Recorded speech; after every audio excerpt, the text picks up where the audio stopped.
বর্তমান যুগটা হচ্ছে ফ্যাশনেবল যুগ।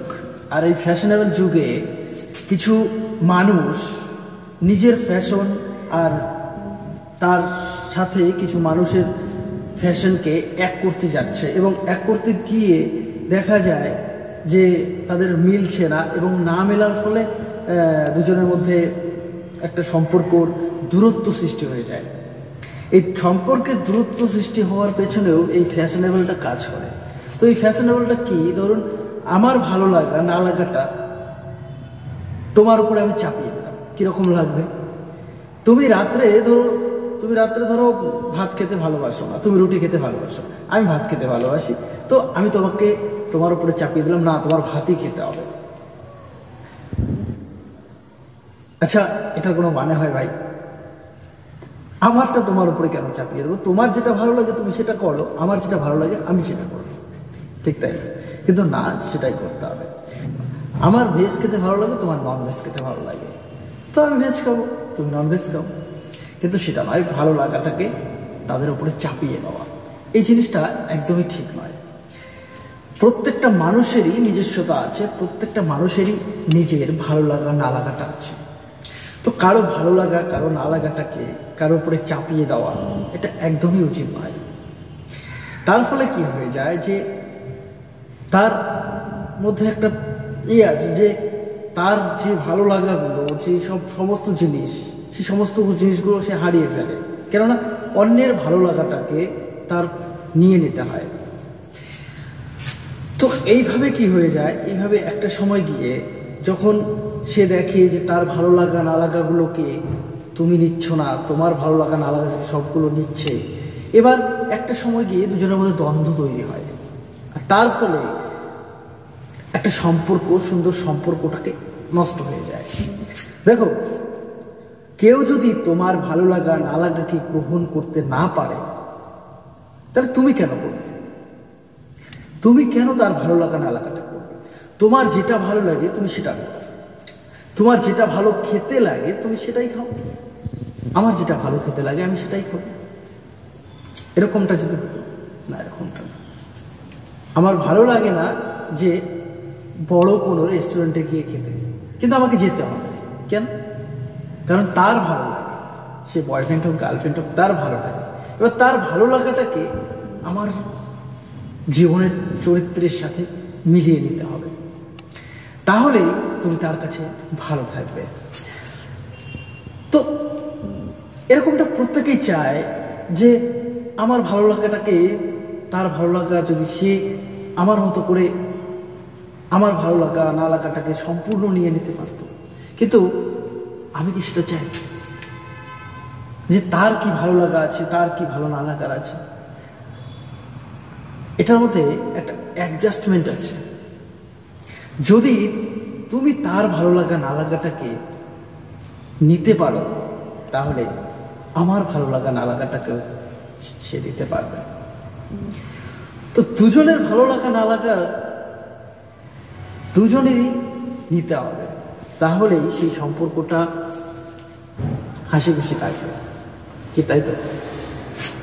আর একটা জিনিস কি, কারো মতো হয়ে যাওয়া, আমি এর আগে একটা ভিডিওতে বলেছিলাম, কারো মতো হয়ে যাওয়া আর নিজের মতো করে নিজেকে সাজিয়ে তোলা, দুটোর মধ্যে অনেক ফারাক, অনেকটাই ফারাক। আমি যেরকম ভাই, আমাকে যে পোশাকে আমাকে কমফোর্টেবল মনে করি আমি সেটাই করি। তুমি আমাকে বলবে যে তুমি হৃত্বিক রোশনের মতো পোশাক পরো, তুমি সালমান খানের মতো করে থাকো, ভাই তার মতো করে, তাদের মতো করে হতে নাও পারতে পারি। আমাকে যেভাবে ভালো লাগে, আমি যেভাবে কমফোর্টেবল সেভাবেই, এটাই হচ্ছে সবচেয়ে বড় জিনিস। নিজের মতো করে নিজেকে সুন্দর করে সাজিয়ে তুলতে হবে, কারো মতো করে নয়, নিজের মতো করে। যখন নিজের মতো করে নিজেকে সাজিয়ে তুলতে পারবে, নিজের মতো করে নিজেকে গড়ে তুলতে পারবে, তখন দেখবে ভালো লাগবে অনেকটাই। ভাই এর জন্য তোমাকে যদি একা থাকতে লাগে তাও থাকো, কিন্তু কারো মতো হতে যেও না। কারো ভালো লাগা না লাগাটাকে তোমার চরিত্রের মধ্যে নিয়ে এসো না। কেউ তোমাকে চাপিয়ে দিল যে তোমার এটাই করতে হবে, তোমার এটাই খেতে হবে, ভাই আমার সেটা সহ্য হয় না। এবার সেটা খেয়ে যদি পেট খারাপ হয়, আবার ডাক্তারের কাছে যেতে হবে, ওষুধ দিতে হবে, তাই না? তো প্রত্যেকটা জিনিস, সেটা যে কোনো জিনিস হোক, সে খাবার জিনিস হোক, জীবনে চলাফেরার মধ্যে কিছু একটা হোক, তো প্রত্যেকটা জিনিসই এই ভালো লাগা না লাগাটা সেটা তাদের ব্যক্তিগত ব্যাপার, তাদের নিজের পার্সোনালিটি। এই পার্সোনালিটিটা নিজের ঠিক রাখতে হবে।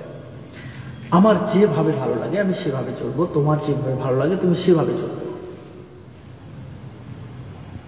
সেটাই করতে হবে। আর এটা যদি ঠিক রাখো, তোমার রেখো, তোমার সম্পর্ক কখনোই ভাঙবে না, তোমার সম্পর্ক কখনোই নষ্ট হবে না। প্রত্যেকের ভালো লাগা না লাগাটাকে অ্যাডজাস্ট করে নিতে হবে। প্রত্যেকের সমস্ত কিছু দিকগুলো দেখতে হবে, যে তোমার কোনটা ভালো লাগে সেই দিকটাই খেয়াল করতে হবে। কজন করে সেই দিকটা খেয়াল, নিজের ভালো লাগাটাকে না লাগাটাকে তার উপরে চাপিয়ে দিতে পারলেই বেঁচে যায়। কিন্তু তার ভালো লাগা না লাগা সেই দিকটা কজন খেয়াল করে? আরে সেই দিকটা অন্তত খেয়াল করে দেখো, তার কোনটাতে ভালো লাগছে না লাগছে। প্রিয় মানুষ হতে চাও, প্রিয় মানুষ তাকে করতে চাও, কিন্তু তার প্রিয় জিনিসগুলো কি সেই দিকটা খেয়াল করে দেখেছো কি?